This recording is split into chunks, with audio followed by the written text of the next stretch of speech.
Do you believe that the Palestinians really believe in the right of return?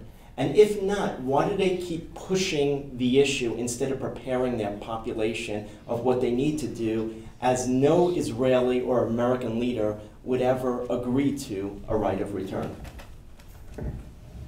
Look, the Palestinians are realistic enough to know that there is not a chance that Israel will agree to a return of Palestinians back to the state, to the original state of Israel. And as senior Americans told them once, why do you think we support the establishment of a Palestinian state if not for the Palestinians to live in a Palestinian state and not in the state of Israel? I mean, what's the whole idea of having a Palestinian state if you want the Palestinians to live in the state of Israel? Now, the Palestinians know it. They want to find a symbolic recognition in the fact that there were Palestinians that, as a result of the war, had to leave their places where they were born and lived for generations, and as a result they suffered. So they want a symbolic recognition. I think, the pattern that could have defined this symbolic recognition without accepting a vast number of Palestinians coming back to the state of Israel. And I think that on that issue I could have made an agreement with Abu Mazen easier than on other issues. And I agree that the formulation of this understanding about the refugees will be within the framework of the Our Peace Initiative, which give a veto power to the state of Israel whether to accept or not to accept Palestinians that would have returned back to Israel. Now, the number that I accepted as a symbolic gesture to the Palestinians was 5,000 refugees, not on a refugee basis, not on a reunion of families basis, but on a humanitarian individual basis, so that it will not be an opening for a return of Palestinian refugees that we accepted. Now, this was conditioned to a statement, written statement, that will be part of the agreement that will say we have no more claims and this is the end of conflict. So that no one could say, okay, you agreed to have 5,000, but now you open up and they will try and ask for many, many more in the future. No, this was to be part of a very explicit statement made by the Palestinians that there will be no more claims and end of conflict.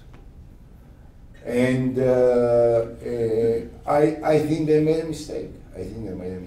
I can't say that I didn't read in some articles and papers, including the paper in the book of Condoleezza Rice, that some senior Israelis, including those who were, we have to understand that this was at a time when it became evident that I will not run again at that time, and that some of the senior ministers came to Abu Mazen, as well as to Condoleezza Rice, and she writes, they came to me and they told me, don't rush with Olmert's plan. Wait until he retires and then we'll try. Which I think was a mistake, a terrible mistake. You know, and a breach of confidence by those. Well, first, the fact is that I think that the refugee problem could have been solved, maybe not the number of 5,000, maybe the number of 15,000, which is still a reasonable number if it could have resolved the issue, which was the most sensitive, most pressing, the most difficult issue in the relationship between us and Palestinians over 60 years.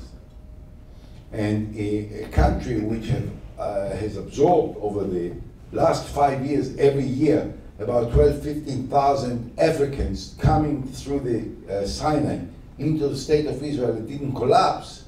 To have resolved the issue of the refugees within the framework of about this number of 15,000 over a period of 5 years, with a veto power to the state of Israel, I think this was a great opportunity. Now, the Palestinians wanted to establish an international fund that will compensate those who suffered from the wars between us and Palestinians, and I agree to it.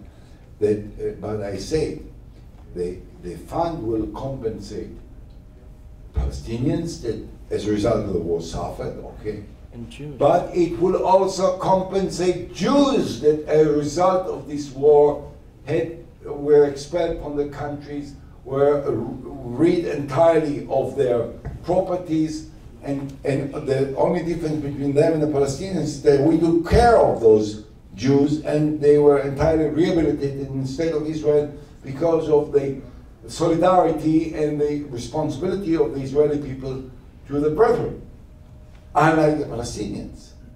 But this fund, the way the Palestinians looked at it, they were certain that there will not be too many Palestinians that would really try to get into Israel in the first place.